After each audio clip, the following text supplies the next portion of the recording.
కన్నా ఎక్కువగా పవర్ ఉన్న పంపులను పెట్టి కృష్ణా నది దగ్గర ఇప్పుడు పెద్దలు నిరంజన్ రెడ్డి గారు చెప్పినట్టుగా నార్లాపూర్ దగ్గర అంజనగిరి నార్లాపూర్ దగ్గర కృష్ణా నదిలో అంటే 145 మెగావాట్స్ పవర్ ఉన్న పంపులను పెట్టి అంటే కాళేశ్వరం కన్నా పవర్ఫుల్ పంపులను పాలమూరు రంగారెడ్డి ప్రజల కోసం కేసీఆర్ గారు ఆనాడు పెట్టారు. 6 రిజర్వాయర్లు, 5 పంప్ హౌస్లు, 5 మోటార్స్, 5 రిజర్వాయర్లు, 4 మోటార్స్. సో అంటే 60 టీఎంసీల వాటర్ను 90 రోజుల్లో కృష్ణానది ఫ్లడ్స్ ఉన్నప్పుడు 90 రోజుల్లో తీసుకొచ్చి రిజర్వ్ చేసుకొచ్చి హైదరాబాద్ దాకా నీళ్లు తీసుకురావాల్సిన ప్లాన్, బ్రహ్మాండమైన ప్లాన్ అది. 31,000 కోట్లతో కట్టారు. న్యాచురల్గా ఏ ఇంజనీరింగ్ ప్రాజెక్ట్ అయినా కూడా over a period of time cost escalation అవుతుంది. కానీ అలా నేను మీకు చెప్పాలనుకున్నది ఏంటంటే తెలంగాణ ప్రజలకు ఏదైతే ప్రపంచంలో అద్భుతం అని అనుకుంటున్నామో ఆ అద్భుతాన్ని అదో పాతాళానికి తొక్కే కుట్ర చేస్తున్నారు. అదే పాలమూరు బిడ్డ చెప్పుకుంటున్న రేవంత్ రెడ్డి గారు. నేను రేవంత్ రెడ్డి గారిని సూటిగా అడుగుతున్నా, అయ్యా రేవంత్ రెడ్డి గారు, మీరు కాళేశ్వరం లిఫ్ట్ ఇరిగేషన్ ప్రాజెక్ట్కి ఎప్పుడైనా పోయినరా? మీరు పాలమూరు రంగారెడ్డి ఎత్తిపోతల సర్జిపూల్ దగ్గరికి నార్లాపూర్లో ఎప్పుడన్నా వెళ్ళినరా? ఆ మోటార్ల బటన్ల మీద ఎప్పుడన్నా చేయేసినరా? అదేవిధంగా ఏదుల రిజర్వాయర్ పోయినరా? అదేవిధంగా వట్టెం పోయినరా? లేకపోతే కరివేన పోయినరా? లేకపోతే ఉదండాపూర్ పోయినరా? లేకపోతే లక్ష్మీదేవపల్లి పోయినరా? ఎక్కడ కూడా మీరు పోలేదు. మీరు కేవలం మిసిసిపి, ముస్సోరి నదుల మధ్యలో ఆ అమెరికా అందాలను ఆస్వాదించడానికే ముఖ్యమంత్రి అయినట్టుగా మాకు డౌట్ వస్తూ ఉన్నది.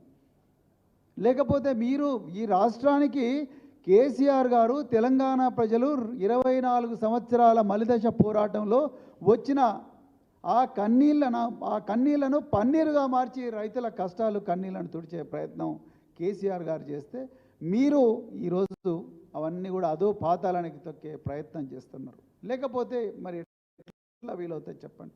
ఒకవేళ 39 టీఎంసీల నీళ్లు ఈరోజు బంగాళాఖాతంలో కలుస్తూ ఉన్నాయి. ఇక్కడనేమో మన రిజర్వాయర్లన్నీ ఖాళీ కొండల్లాగా దర్శనం ఇస్తున్నాయి. అంటే దీని అర్థం ఆంధ్ర ప్రాంతంలో ఉండే చంద్రబాబు నాయుడు గారు మీకు ఆదేశాలు ఇచ్చినరా?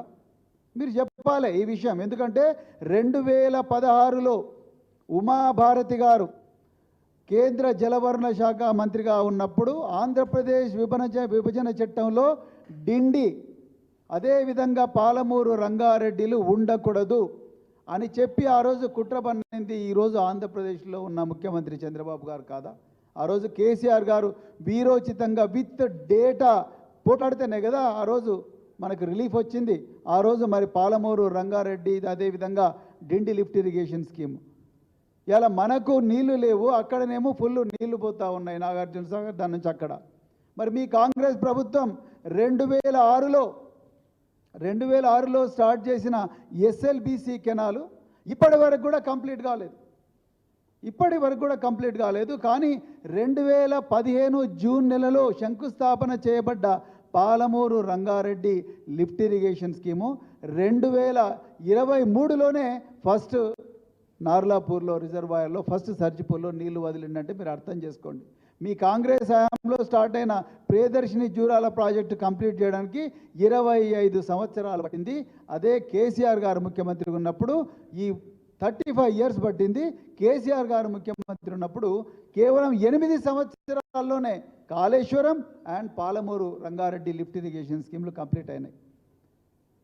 ఇక రెండవది తెలంగాణ ప్రజలు గమనించాలి. 2023-24లో తెలంగాణ ప్రభుత్వ బడ్జెట్ డాక్యుమెంట్లో ఇరిగేషన్ డిపార్ట్మెంట్కు 44,000 కోట్ల రూపాయల అవుట్లే బడ్జెట్ కేటాయిస్తే సిగ్గుతో తల వంచుకోవాల్సిన విషయం ఏంటంటే కాంగ్రెస్ ప్రభుత్వం 24-25 బడ్జెట్ సంవత్సరంలో మల్లు భట్టి విక్రమార్క గారు ప్రవేశపెట్టిన బడ్జెట్లో కేవలం 22,000 కోట్లు మాత్రమే